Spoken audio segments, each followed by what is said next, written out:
Siapa di sini yang pengen anaknya cepet-cepet tidur di kamar sendiri? Atau yang suka rebutan kasur sama anaknya? Atau yang pengen toilet training tapi masih sekasur sama anaknya dan takut nanti kasur kita keompolan? Nah, buat kalian yang pengen berusaha untuk melatih anak kalian tidur sendiri, keep on watching.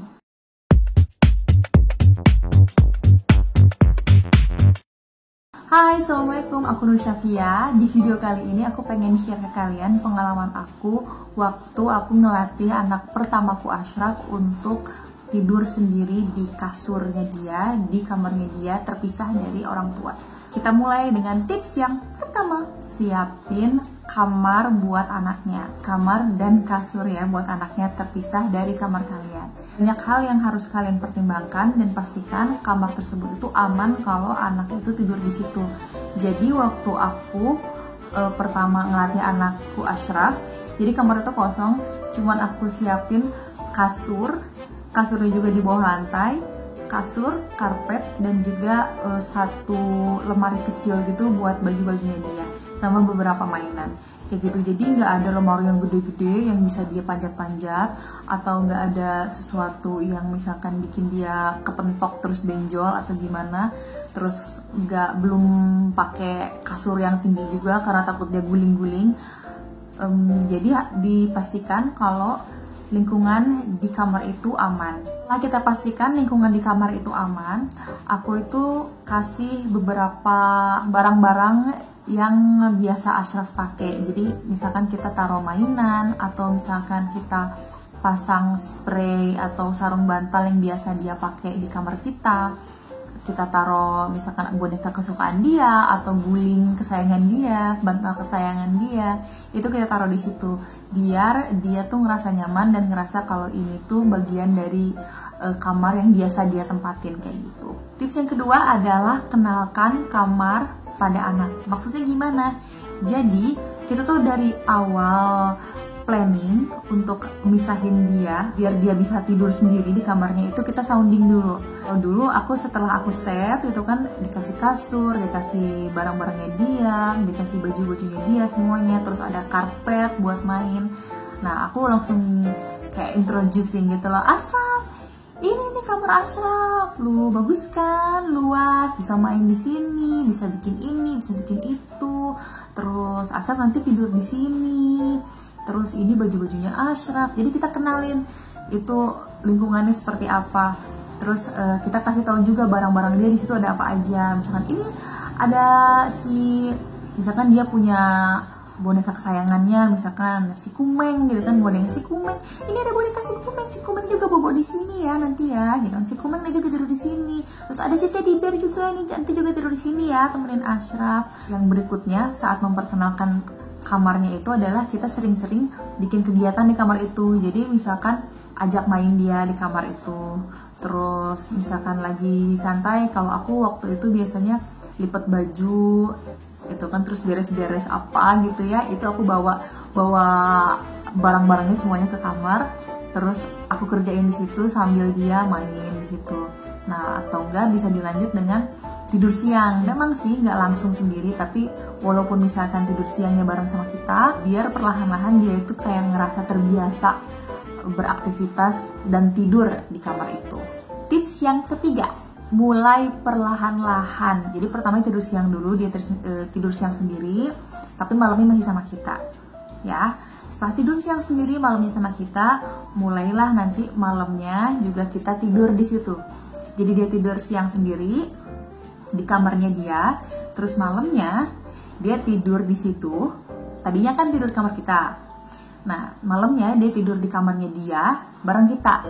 Jadi ada kitanya malam. Kayak gitu, masih itu. Nah, setelah beberapa hari, misalnya 1-2 hari atau 3 hari, kalian bisa sesuaikan dengan kebutuhan kalian ya. Nah, itu baru setelah dia terbiasa benar-benar setiap tidur pasti di kamar itu dengan atau tanpa kalian ya. Nanti setelah itu baru kalian tinggalin pas tidur malam. Mana caranya nih biar kita bisa ninggalin anak tidur sendiri gitu kan? Nah, kalian harus sounding dari pagi-paginya, misalkan untuk tidur siang nih, pas tidur siang kalian sounding pagi-paginya.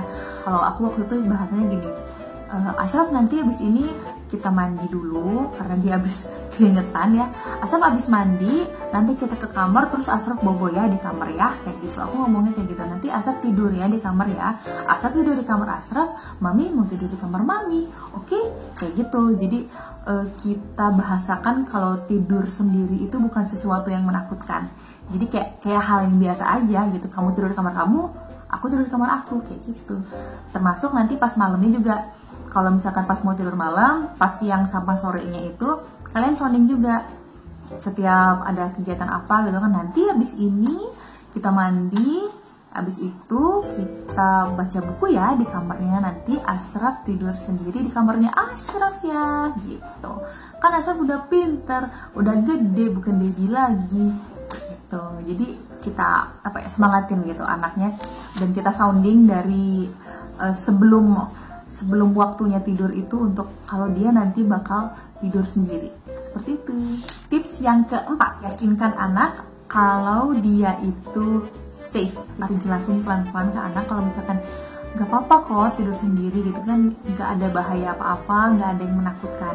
Nah di sini kita sebagai ibu ya, sebagai ibu dan sebagai orang tua tuh harus aware dengan lingkungan di kamarnya. Jadi kira-kira apa sih yang bikin dia khawatir, bikin dia takut ketika dia tidur sendiri di kamarnya. Apakah misalkan ada lukisan yang dia gak suka, atau misalkan ada gambar dari apa gitu yang dia gak suka, gambarnya wallpaper atau gambarnya apa. Kadang-kadang kalau aku waktu kecil, jadi misalkan langit-langit kamar itu kadang-kadang kalau zaman dulu rumah ada motif-motifnya gitu, itu sometimes suka bikin seperti ilusi wajah atau apa gitu. Nah itu kadang-kadang bikin takut juga.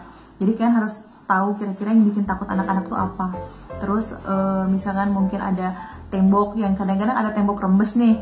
Terus tembok rembes ini tuh kayak bikin sesuatu bercak gitu yang mungkin gitu kan di persepsi anak itu menakutkan. Nah itu bisa kalian tutup, misalkan poster yang dia suka, misalkan dia suka tayo, tutupin pakai poster tayo. Pokoknya kalian siasatin itu, jangan sampai itu kelihatan. Kalau Ashraf itu waktu itu takut karena di genteng itu kadang-kadang suka ada suara krek gitu. Itu kadang-kadang itu tikus ya yang ada di ada di loteng itu, kadang-kadang ada tikus. Nah, aku jelasin kalau itu si Kumeng lagi cari makan, lagi cari tikus, lagi nangkep tikus itu Kumengnya. Jadi kejar-kejaran kutuk gitu.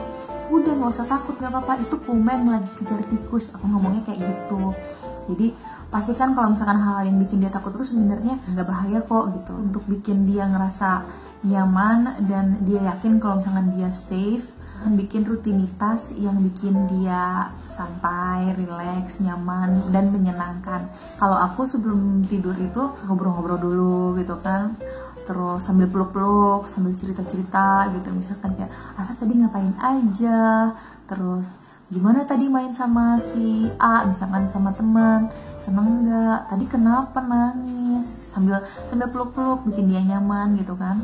Terus setelah itu bisa lanjut kayak berdoa bareng. Jadi buat yang muslim misalkan bisa ajak baca doa dan surat-surat pendek bareng-bareng gitu. Berikutnya biar dia lebih tenang kalau ditinggal sendiri di kamarnya, itu kita jelasin kalau misalkan ada apa-apa itu ada kita. Jadi kita bilang kok kalau misalkan mami sama papi ada di kamar sebelah, deket tuh di situ tuh kamar mami sama papi kan di situ, Ashraf di sini. Misalkan Ashraf perlu sesuatu, langsung ke mami aja gitu, langsung ketok aja pintu mami. Jadi ajarinnya langsung ketok pintu gitu kan, ketok pintu mami aja, nanti mami langsung nyamper ke Ashraf kayak gitu. Jadi kita make sure kalau misalkan kita suruh dia tidur sendiri itu bukan berarti ketika dia butuh kita tuh kita nggak ada. Tips yang kelima, harus pamit. Aku sempat melakukan kesalahan, jadi itu yang bikin Ashraf tuh jadi agak lama proses sleep trainingnya, karena aku ninggalin dia pas dia lagi tidur. Jadi ditemenin dulu, terus pas dia udah tidur aku keluar pelan-pelan, ditinggal gitu. Nah itu salah banget, karena anak tuh jadi ngerasa, loh tadi perasaan sama mami di sini, kenapa tiba-tiba mami nggak ada gitu loh. Jadi berasa kayak dikhianati gitu loh, berasa ditinggalin tuh itu gitu kan. itu karena kita nggak pamit dulu. Jadi kalau misalkan kalian emang udah niatan untuk sleep training anak, kalian tuh harus ya kalian juga harus siap mental gitu. Jadi kalian harus siap-siap untuk tega lah ya gitu. Jadi benar-benar pamit, ya selamat tidur ya, sambil diusap-usap kepalanya, selamat tidur, assalamualaikum, good night gitu. Pokoknya kita harus pamit, terserah kalian cara pamitnya seperti apa ya gitu kan, kalian atur-atur, tapi yang jelas anak kalian harus tahu kalian itu nggak sekamar sama dia, oke? Jadi harus pamit ya, jangan tiba-tiba kabur, jangan tiba-tiba hilang, ting gitu, jangan. Kalau misalkan kita nggak pamit, terus tiba-tiba kita ngilang, dia itu bakal nyariin malam-malam pas anak tuh kan kadang-kadang ada aja ya bangun, tiba-tiba kebangun, terus misalkan dia geser-geser gitu. Nanti kalau misalkan pas dia geser, loh mami kemana? Dia nyari mami di sebelahnya nggak ada gitu kan, dia bakal bangun, terus dia bakal nyariin, terus masuk ke kamar kalian. Seringkali sambil nangis, sambil panik karena tiba-tiba maminya nggak ada, kayak gitu. Jadi harus pamit ya. Tips yang keenam, harus siap mental dan sabar. Nah, kenapa siap mental dan sabar? Tadi aku udah rentetin nih ya si tips-tipsnya buat kalian. Tapi kalian harus tahu di sini ada challenge-nya karena tidak semulus itu Ferguson. Jadi anak itu pasti akan ada perlawanan, biasanya seperti itu. Jadi tapi anak beda-beda ya, ada yang gampang, ada yang susah. Tapi kalau untuk Ashraf kemarin sempet lah pasti ada nangis-nangis, ada drama-drama, nggak mau ditinggalin gitu kan. Padahal kita udah baik-baik, udah di setting ini itu. Awalnya udah seneng, tapi pas aku pamit dia kayak mami. Pas aku giliran mau keluar tuh kayak dia tuh kayak sedih banget. Nah itu kemungkinan terjadi akan besar seperti itu. Tapi kita harus kuat karena kita di sini kan niatnya mau ngelatih anak supaya bisa lebih berani dan lebih mandiri untuk tidur ya. Jadi kita harus kuat dan kita juga harus teguh, jangan sampai kalau misalkan pas anaknya udah nangis mami terus kitanya oke deh ya udah hari ini temenin lagi deh gitu kan. Nah itu nanti nggak akan beres-beres latihannya.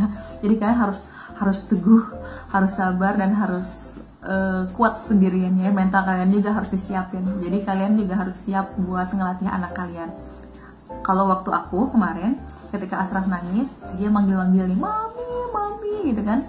Nah itu biasanya aku 5 menit pertama aku diemin dulu 5 menit, terus aku datang lagi ke kamar, aku tenangin dulu sambil dipeluk-peluk, semangatin, kita tenangin, kita yakinin kalau dia tuh bisa tidur sendiri. Terus kita tinggal lagi, kalau dia nangis lagi dari 5 menit 10 menit baru kita datengin sambil kita repeat kayak tadi ya, ditenangin sama disemangatin buat tidur sendiri. Nah berikutnya dari 10 menit kita balik lagi, masih nangis juga, 20 menit kita diemin. Aku dieminnya kayak gitu 20 menit. Biasanya yang pas ke 20 menit itu dia udah capek dan dia akhirnya tidur sendiri kayak gitu. Nah ini memang akan berlalu biasanya sekitar, kalau Asaf kemarin sekitar 3 hari, tapi kayak setiap harinya itu durasi nangisnya tuh jadi lebih pendek-pendek. Nah nanti tuh lama-lama dia nggak akan nangis gitu. Jadi tips yang terakhir adalah kasih reward. Oke, jadi ketika anak udah berhasil, pagi-paginya kita datang dengan wajah yang cerah ceria gitu kan. Kalau aku buka pintu gitu kan, hai, assalamualaikum gitu kan, Ashraf, langsung kita peluk. Aku peluk gitu kan, aku peluk anaknya gitu kan, terus kayak, wih kamu hebat sekali, bisa tidur sendiri, nggak apa-apa kan. Jadi kita semangatin, kita tunjukin kalau misalkan kita tuh bangga sama dia, kita tuh senang banget dia tuh bisa tidur sendiri.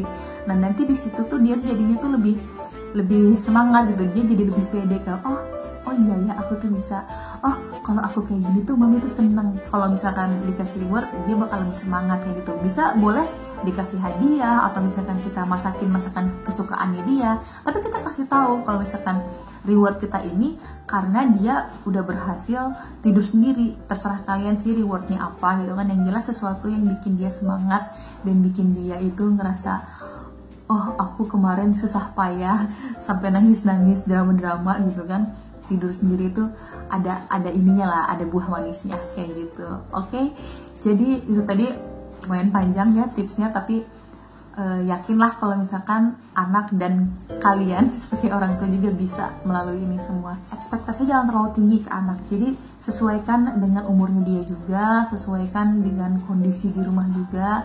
Pokoknya mulainya perlahan, step by step. Yang penting setiap stepnya itu jangan mundur lagi gitu. Jadi kalau misalkan kalian udah ditinggal, si anak udah ditinggal tidur sendiri, jangan tiba-tiba kalian temenin, nah kayak gitu loh. Jadi jangan mundur lagi, sayang, karena nanti kalau udah mundur lagi kalian harus mulai dari nol lagi kayak gitu. Jadi semangat buat kalian yang pengen kalian yang mau mulai sleep training anak kalian ya, semoga berhasil. Sampai jumpa di videoku berikutnya ya. Oke, thank you for watching ya. Kalau misalkan kalian suka video ini boleh di like, terus kalian subscribe kalau misalkan kalian suka konten-konten semacam ini juga. Dan jangan lupa notifikasinya, notifikasi lonceng notifikasinya jangan lupa diklik supaya kalian itu dapat notifikasi kalau misalkan aku bikin video baru. Oke, sampai jumpa di videoku berikutnya. Bye bye. Assalamualaikum.